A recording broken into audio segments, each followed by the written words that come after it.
Following the decline and eventual collapse of the Roman Empire, Europe was plunged into an age of religious fervor, military innovation, and war.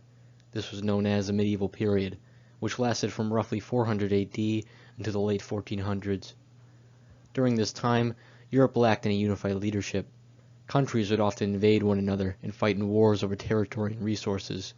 Due to the high number of conflicts, there was an arms race that lasted throughout the period, and the armor and weapons used drastically changed. My goal for this presentation is to cover the topic of medieval armor and how it developed, specifically in Europe. Now, this is a very deep topic, so I'll only be covering the time between the 11th century up until the 15th, as I personally feel this is where we see the most variety in terms of armor.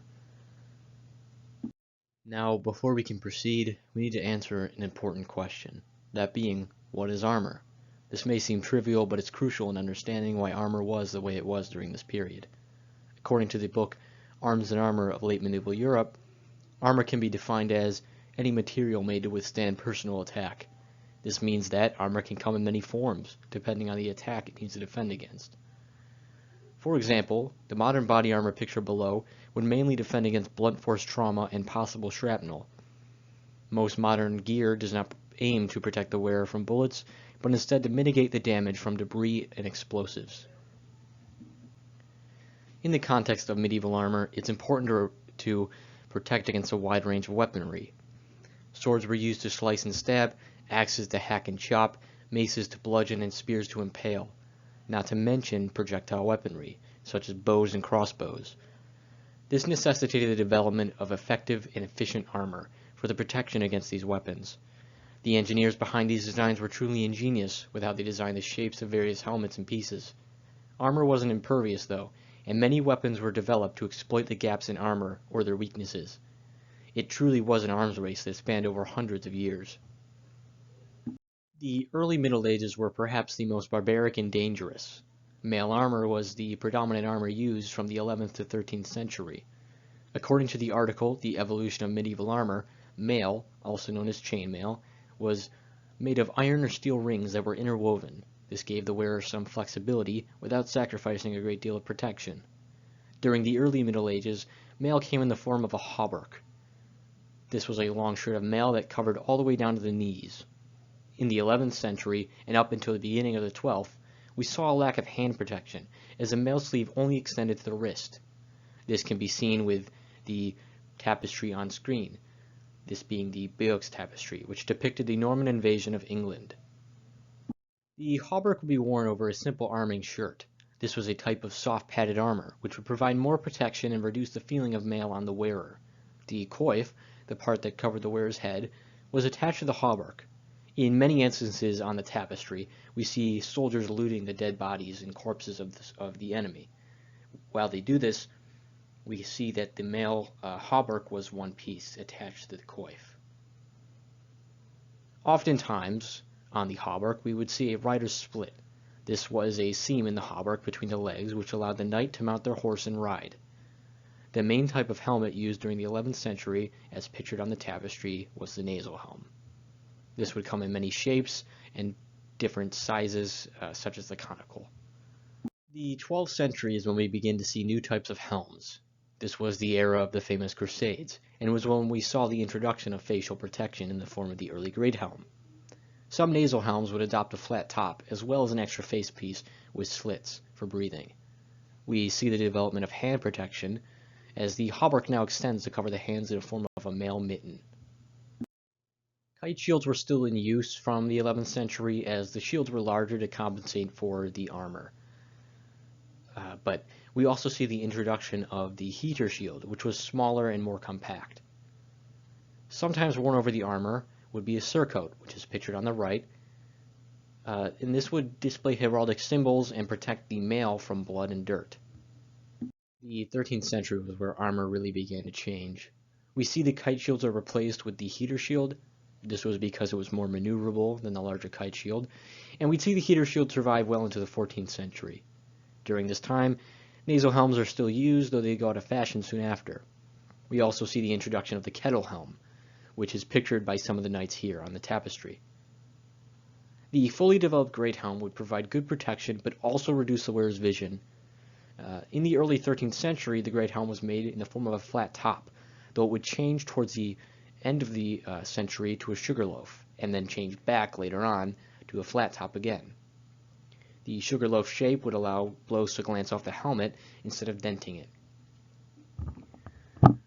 As we can see here on the Machevsky Bible, we see full protection of the hands with the male, a wide range of surcoats, and a mixture of nasal helms, kettle helms, and great helms. Pictured here on the left is an early 13th century knight, and pictured on the right would be a mid-13th century knight. And there's a resemblance here, but also we could see that the mid-century knight is more advanced than the one on the left. Moving forward from the early Middle Ages, we see armor begin to truly develop into what it would become, advanced and complicated. During the 14th century, armor construction changed radically. Mail armor was steadily supplanted by forms of plate, which became the predominant form of armor for those that could afford it. That was an excerpt taken from Arms and Armor of late medieval Europe. And this really is the truth for what this time period was like. Mainly, the knights pictured here on the Romance of Alexander tapestry are wearing the more expensive armor during this period that we wouldn't see a common man-at-arms or foot soldier using. This was more reserved for nobility and the upper echelons of medieval society, as it was much more expensive. This is where we see the introduction of the bassinet helm and the further development of the iconic great helm. Pictured on the left, we can see many different types of helmets that were worn during the 14th century. Under 12 would be a common bassinet, visorless. 13 would be the German-styled Klappvisor. 14 would be a late medieval kettle helm.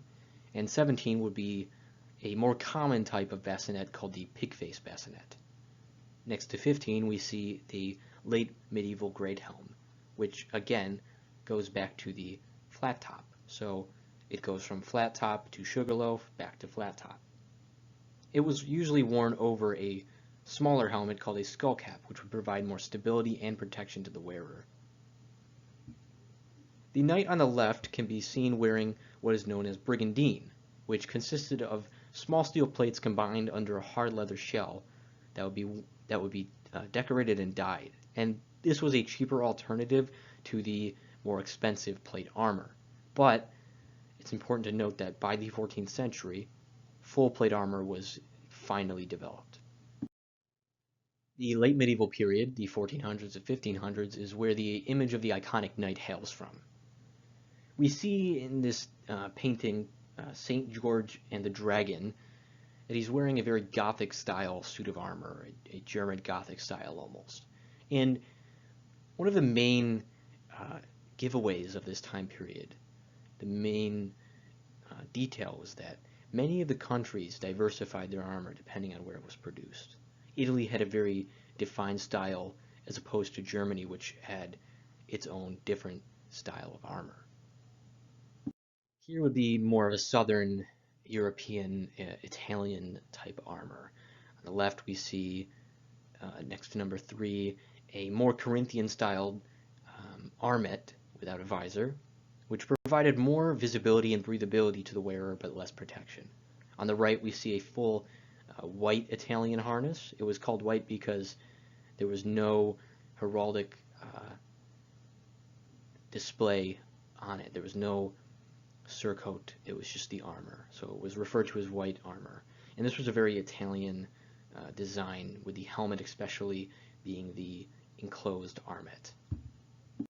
Moving up to Northern Europe, we see the German-styled armor, which is referred to as the German Gothic armor. It has a very distinct style, being that many of the edges are pointed, the chest piece and other arm pieces are fluted, which are those long lines that run through the armor to add more detail. The helmet features 2 pieces, unlike the bassinet, or unlike the armet, it features 2 pieces, that being the top, which is the sallet, and the bottom part, which would cover and protect the mouth, chin, and neck, called the bever. We even see this exaggeration with the sabatons, which are the feet, almost shoe-like piece of the armor, which jut out and extend very far. It was a very German-styled piece of armor, which wasn't seen much in the Italian variants. Now, I wanted to feature this video briefly as it really dispels the myth that medieval armor was overly cumbersome and that you wouldn't be able to move in it. In this video, he clearly moves around and with not much resistance. It restricts the body, of course, but it is not to the extent that is commonly seen in movies and television. The man is able to clearly roll and get back up when falling down, which is very important on the battlefield, as if you were stuck on the ground, it was a death sentence. A man could get on you and stab you in the face with a dagger. And that was actually the way most knights killed each other, when they would duel and get the other on the ground or to a position where they couldn't escape, and then they would get on top, pull their side dagger out, and stab through the eye slits. Very brutal. What I really like about this is it shows that medieval people weren't as unintelligent as many of us believe. They were very practical people, and the armor really reflects this. It's very well made, very detailed, and it accounts for the human body, because after all, they were people and they were designing armor to be worn on the battlefield. Finally, we reach the 16th century, which would be considered the end of the Middle Ages and the beginning of the Renaissance. During the 16th century, armor becomes more complicated, and we see the use of fluting to provide more decor and protection to the armor. That was also seen in the German Gothic armor, but to a lesser extent. On the left is a Maximilian-styled armor of Otto Heinrich from 1520, and this was taken at the Metropolitan Museum of Art. But if you look into the armor of Wilhelm von Roggendorf from 1520, we see a very different style. It almost mimics the appearance of a puffed garment and features a different type of fluting. The helmet features a long beak and seems to be a type of armet.